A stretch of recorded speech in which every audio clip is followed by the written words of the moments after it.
우리 주님의 깊은 사랑을 받으시는 우리 성도 여러분, 오늘 우리는 고린도전서 6장 1절에서 11절까지의 말씀을 통해서 십자가의 은혜로 부름받은 교회가 과연 세상 안에서 어떠한 영적인 정체성을 가지고 살아가야 하는지 그것을 함께 나누고 또 말씀을 오늘 하루 동안 묵상하고자 합니다.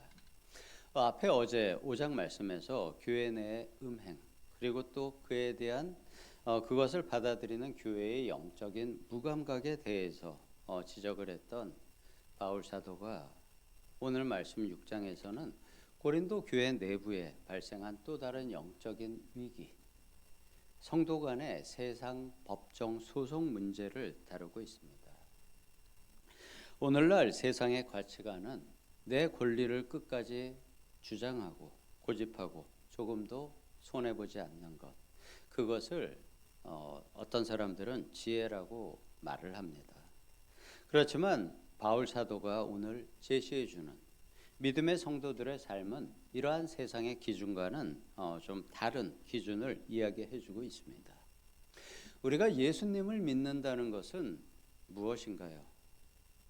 그것은 내 안에 오신 주님과 동행하는 삶을 시작했다는 것을 말하는 것입니다. 그리고 주님과 그 동행하는 삶에서 가장 중요한 것 중에 하나는 인생의 어떠한 문제를 마주하던 그것을 옳고 그름에 대한 판단을 내 생각의 고집대로 하는 것이 아니고 먼저 예수님께 묻고 예수님의 기준으로 그것을 판단하는, 그것이 바로 우리 그리스도인들입니다. 보통 우리는 나 스스로의 옳고 그름에 대한 판단이 너무 강한 경우들이 많죠. 우리는 그것을 고집, 아집이라고 표현을 합니다. 그런데 그것이 너무 강할 때, 다른 사람과 의견이 다를 때 때로는 우리 안에서 화가 나고 분노가 치솟기도 합니다. 내 생각과 기준이 절대적으로 옳다고 확신하기 때문에 그것이 다른 사람에게 관철이 되지 않으면 자존심이 상하고 상대를 이기고 싶어하는 것이죠. 우리는 그러한 것을 고집이라고 이야기합니다. 지금 고린도 교회의 성도들이 그러한 모습을 가졌다고 바울이 이야기합니다. 고린도의 성도들은 교회 안에서 성도 간의 시비가 생겼을 때, 시시비비가 붙었을 때 자기 생각에 옳다고 여겨지는 그 판단만을 고집하다가 결국은 그 갈등을 하나님을 믿지 않는 세상의 법정으로까지 끌고 가고 말았습니다.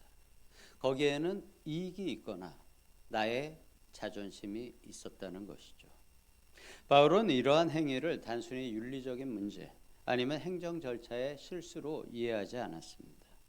이것은 세상과 교회의 영적인 관계 안에서 교회의 위상을 망각하고 주님의 십자가 사랑을 저버린 치명적인 영적인 패배로 받아들이고 있습니다.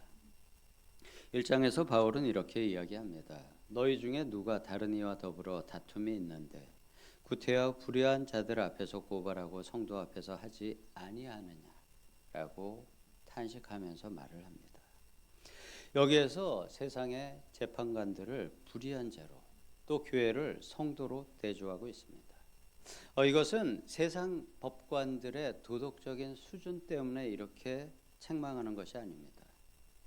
그들은 그 세상 법관들은 그리스도 구원의 은혜 밖에 있는 사람들입니다. 하나님의 법과 의를 알지 못하는 영적 신분에서 성도와 세상 밖의 사람의 선을 긋고 있는 것입니다. 거룩함을 입은 하나님의 백성이 어떻게 구원의 밖에 있는 그 세상에서 영적인 심판을 받을 수 있냐는 바울 사도의 깊은 한탄인 것입니다. 그리고 또 이어지는 2절과 3절에서 바울은 놀라운 영적인 비밀을 성도들에게 알려줍니다. 성도가 세상을 판단할 것을 너희가 알지 못하느냐. 우리가 천사들을 판단할 것을 너희가 왜 알지 못하느냐. 주님이 다시 오시는 재림의 날에 그때 우리 성도들은 그리스도와 함께 만물과 더불어 타락한 천사들까지 심판할 우주적 재판관의 자리에 앉게 될 영광스러운 존재들입니다. 이에 대해서는 히브리서에서도 이야기하고 있죠. 그런데 이렇게 장차 우주를 심판할 거룩한 자들이 세상의 이익 얼마 때문에 아니면 심리적인 그 자존심이 걸린 일상적인 삶의 문제 때문에 그것을 해결하지 못해서 세상의 판단을 빌리고 있냐는 책망인 것입니다.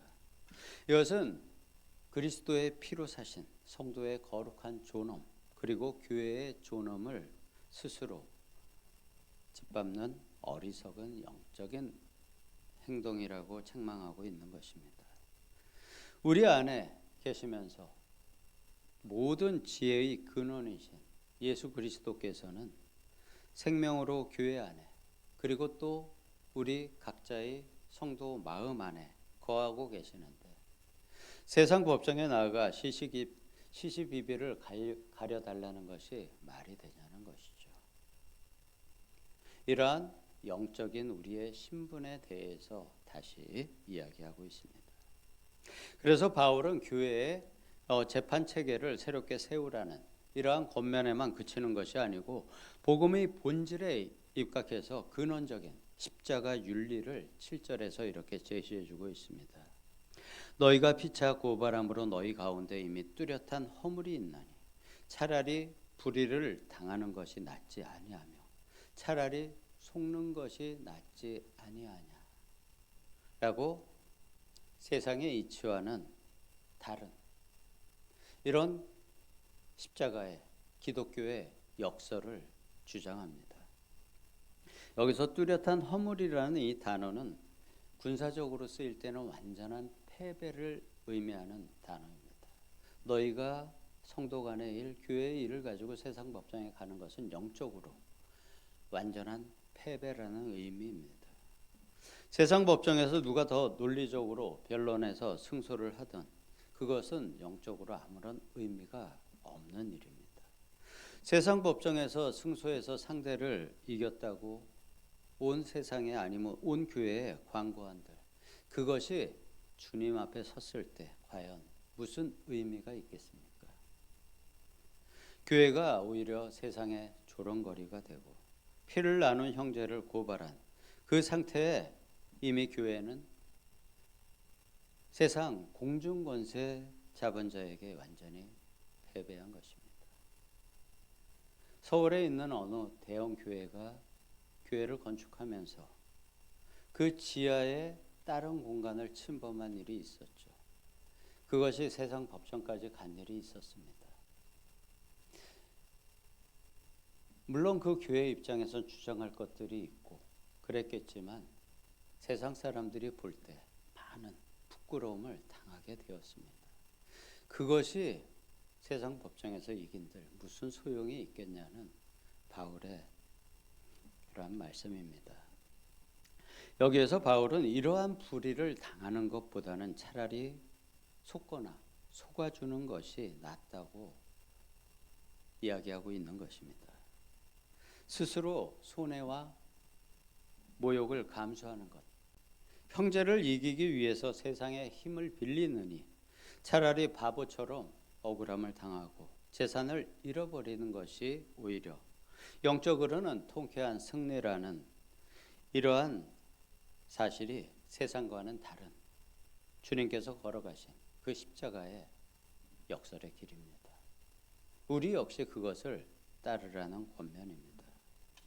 그리고 우리는 예수님 안에서 한몸된 지체들입니다. 무엇을 통해서? 바로 교회 공동체를 통해서이죠. 우리는 교회를 이루는 각자의 작은 지체들입니다. 그 지체들이 모여서 하나의 몸을 이루게 된 것이죠.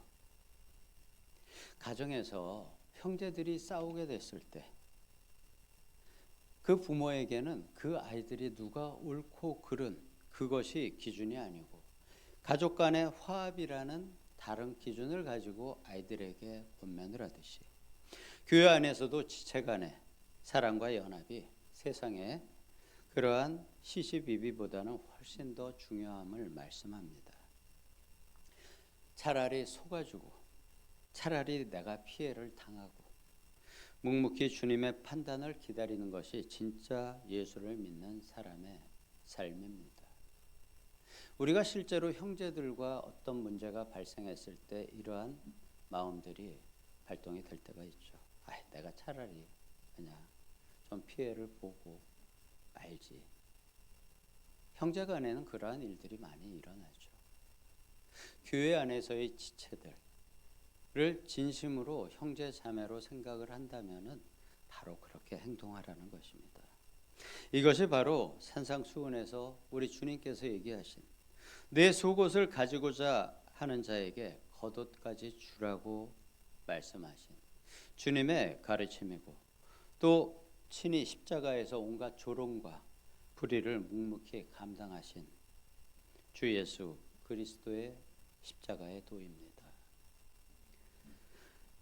사도 바울은 8절에서 또 불의를 행하고 속이는 그러한 고린도 교인들을 책망한 뒤에 형제의 것을 빼앗으려는 이러한 탐욕이 궁극적으로 어떠한 결과를 초래하는지를 경고하고 있습니다.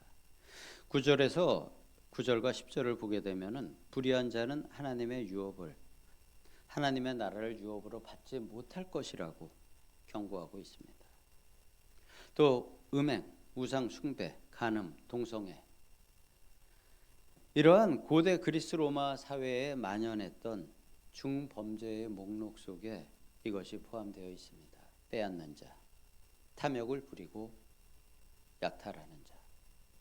이 죄를 그러한 중범죄 위에 함께 올려두고 있습니다. 예수님을 믿는다고 말하면서도 여전히 옛사람의 습관을 버리지 못하고 불의한 방법으로 형제를 속이고 착취하는 자들은 사람에게 죄를 짓는 것이 아니라 그 사람 안에 계신 주님을 속이는 것입니다. 사도행전에서 아나니아와 삽비라가 지었던 그 죄는 사람에게가 아닌 성령님을 속인 죄로 그러한 벌을 받았다고 이야기하죠.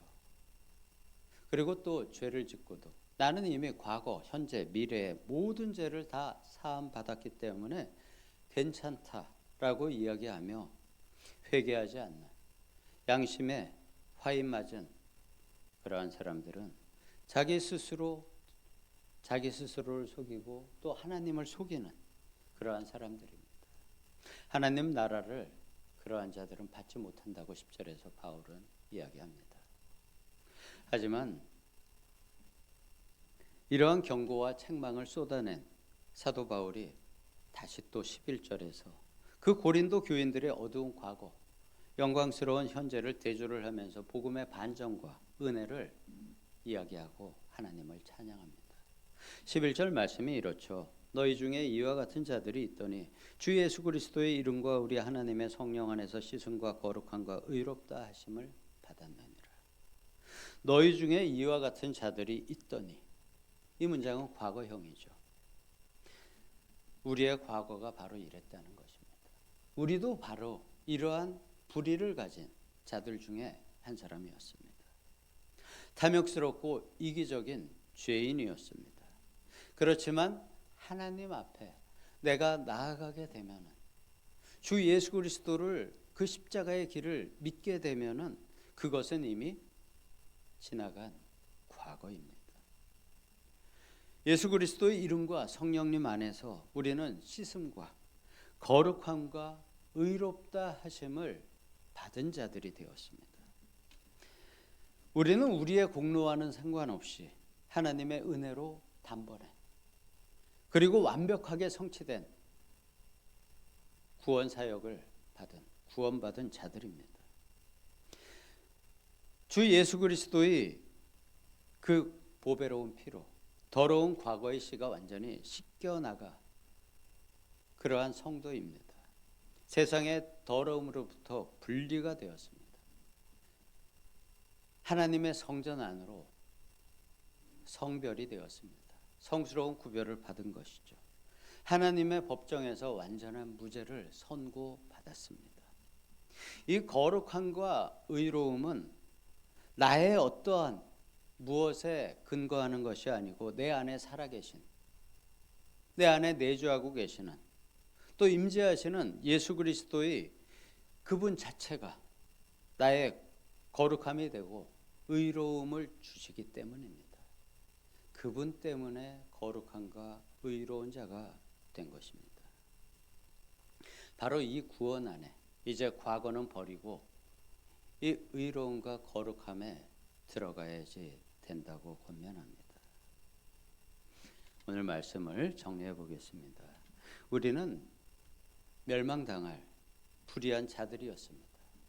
그런데 이제는 삼위일체 하나님의 놀라운 구속의 은혜로 말미암아서 세상을 심판할 수 있는 거룩한 성도로 신분이 완전히 바뀐 거룩한 성도들입니다. 이 세상에는 두 종류의 그리스도인들이 있다고 합니다. 한 부류는 하나님을 믿는